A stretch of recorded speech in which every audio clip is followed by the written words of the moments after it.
Today, we're talking about community. Now, community is something that Jesus lived very intentionally. He begins preaching, and even before he begins preaching, people are starting to follow him, and he welcomes this.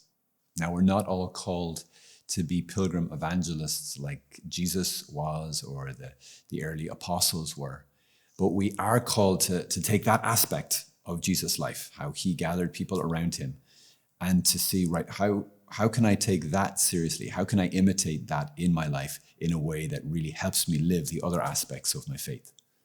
The continuing presence of Jesus through the church, it's built around the gathering of believers. And he said this really clearly when he said, wherever 2 or 3 are gathered in my name, I'm there in the midst.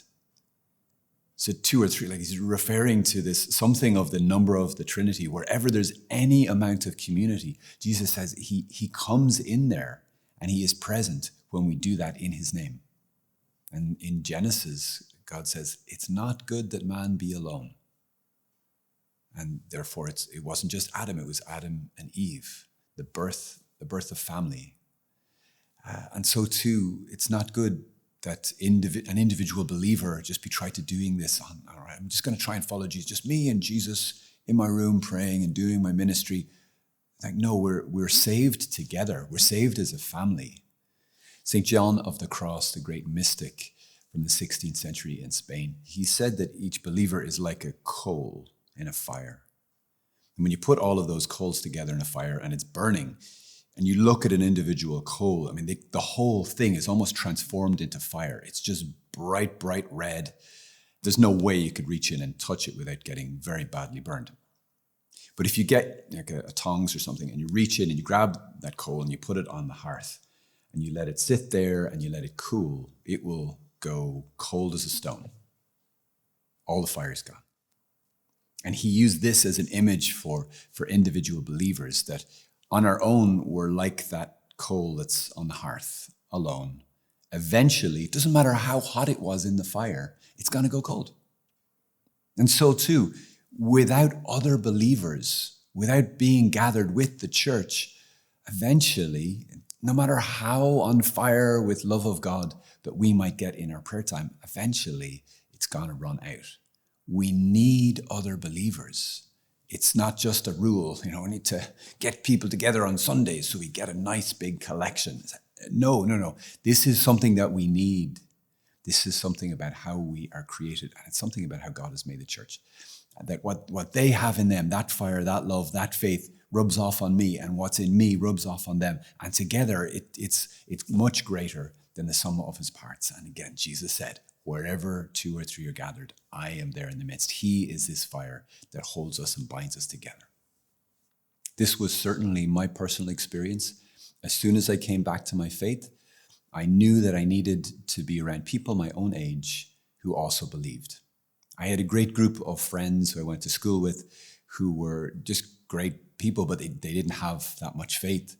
So I needed to actually travel a bit. Every week I would travel to some Catholic friends and we would get together. We started a prayer meeting and amazing things happened in that context. Mostly it was just fun. Mostly it was just somewhere where I could be myself as a believing Catholic. Somewhere where it was okay to say, I'm really loving prayer. I really want to get into the Bible more. I want to grow in my faith in the Mass. It was okay to talk about that stuff and bring that up. But it also around that, amazing other things happened, like mission trips and ministries, and people met their future spouses and friendships blossomed. And you could bring anyone into this group because it was just a really, really fun group to be around. And that's what happens because in the midst of that, God is there.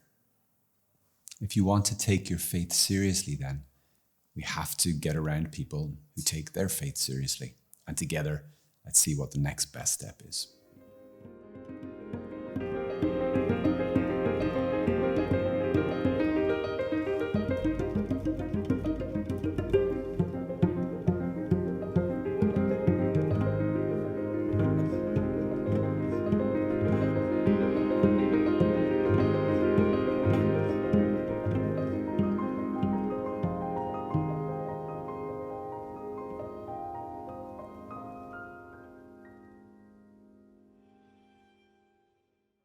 How do we do this then? How do we live community?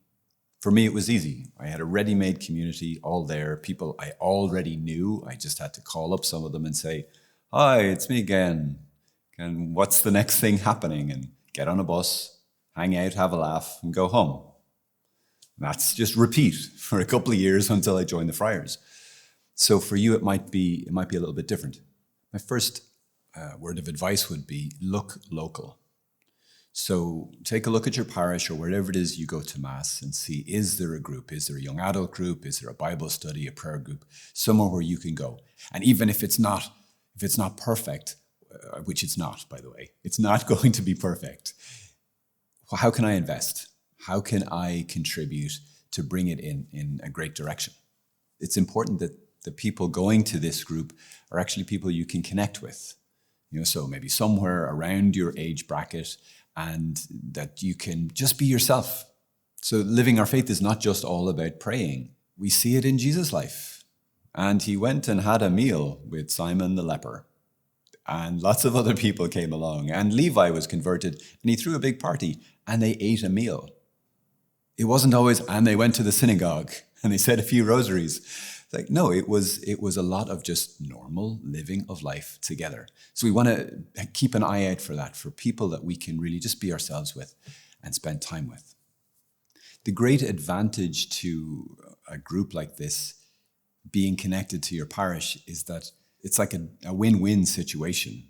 So if you've ever found it, on a Sunday morning, I have to go to Mass now, a little bit disinclined, it can really help when you think, yeah, but so-and-so and so-and-so are there, and afterwards we're going to hang out and get lunch. And the opposite is true as well, that these friendships are in the context of faith, and your faith is in the context of friendships, and both of them strengthen each other. I was talking to a friend recently, and they were describing their own experience in Dublin, in Ireland. And they said they go to Mass, and they have a whole lot of friends. The place is jammed, apparently.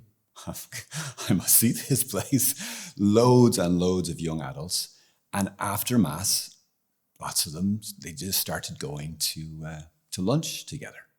And then it grew, and they were going to one restaurant. They were too big for that restaurant, so they had to get another restaurant, and they outgrew that one. And now they're in a hotel, because this is the only place they can house them. And it just happened naturally. Somebody said to somebody else, "I'm hungry, lunch?" And somebody heard, and they went along to lunch. It's a huge blessing, and it's actually helping more people to come to Mass. Because when people say, I'm thinking about my faith, or they're talking to somebody, they can say, you could come with us maybe some Sunday to Mass. There's a great group of young people who gather afterwards, and we have a beautiful lunch in a hotel. It's a really great afternoon. So it makes the whole thing just so beautiful and attractive. And it started with something really simple. And then it snowballed. And when it does grow, you don't stop there. You might start to find that other people want to be part of the group, and to keep an eye out for folks who are kind of hovering after Mass, and to be proactive and invite them along. Say, some of us are going over to the restaurant. Do you want to come? Going to get something to eat? You're really welcome. And to have that attitude of just an open invite around the whole thing, so it doesn't get locked in and exclusive and just me and my buddies, but it becomes really a service of the church. And just to confirm that, this was also what the early church did, according to St. Paul and the Acts of the Apostles, that when the faithful gathered for the Eucharist, there was also often a meal involved. They gathered as a big old family. This fellowship, this friendship that the members of the church had with each other. Have you ever been in church and realized, I don't actually know anyone's name? You maybe give a nod to somebody, but often not, right? And that is not how it should be. We should know the people we're going to worship God with, and we should be there to grow in connection with them as much as we're growing in connection with God. So if there's something at your local parish or the place you go to Mass, then go there, check that out, and invest. If it's not the best, then pray about that. What can I do? What can I bring into this situation? How can I serve so that it could go in a better direction? Beyond that, I would say be willing to travel. If you can find a suitable community that's, say, an hour or so away, just be willing to make that sacrifice. It will be one of the best investments you ever make in your faith. And if there's nothing within an hour or so, if you're not able to travel anywhere, then maybe start something. I guarantee you that if you are starving for a community and there isn't any, there's probably somebody else as well. There's probably a lot of other people in your local community and local area who are also starving for exactly the same thing. And I don't mean that we should reduce the church to socializing, but this is really important. This is, you could almost say it's warfare. Jesus got in a lot of fights around the dinner table. If you look at the fights and the arguments that were started against him, a lot of it was kind of the religious authorities having a problem with him socializing with the poor and with sinners. And so it was this place where he was establishing the kingdom of God really powerfully through building friendship and through building family and community. So if it was important for Jesus, and if it was like almost like a lightning rod of drama and activity for Jesus, then it's probably very important, because otherwise he would have avoided it. So too for us, this is really important that we do this and to make effort to do this. And as I said, so many good things are going to happen from it. And good things will happen and come from it because Jesus is there. People will meet their future spouses. They will make great friendships. People will plan mission trips. People will dream up and start to connect about ministries and different ways that they can serve and build the kingdom of God. And that stuff usually and often happens around a cup of tea or coffee, around a meal, around friendship. I remember one time we were just getting on a bus and we had just come from an event and we were just full of fun and laughing and joking. And we got on the bus, a whole pile of us. And the last one of us in the line, the bus driver asked him, he's like, "What are you guys on?" And my friend, somewhat sheepishly, said, "Oh, we're actually we're just Catholics. Yeah. We've just been at an event. We're just praying. And yeah, you're very welcome to come anytime." But there's something about lived Catholic community, letting Jesus be present through your community, that's really attractive. It's really contagious. Other people will be able to see, ooh, what's going on? I want some of that, just like that bus driver. They will see it. But if, on the opposite, if we don't have anything, then that's also quite visible, the lack of community. So seek out community. Stay there, invest there, help it to grow. And if there isn't a community, then make one. And it's okay if the first step is really, really small. Don't be afraid to start small. Jesus started with 2 guys walking behind him. That was it. And he turned around and said hello. And that's how the first Christian community started. It's okay for it to be really, really small, for you to just be asking one person to go for a cup of tea after Mass. That's very doable. Anyone could do that. And I really want to challenge you to take that next step.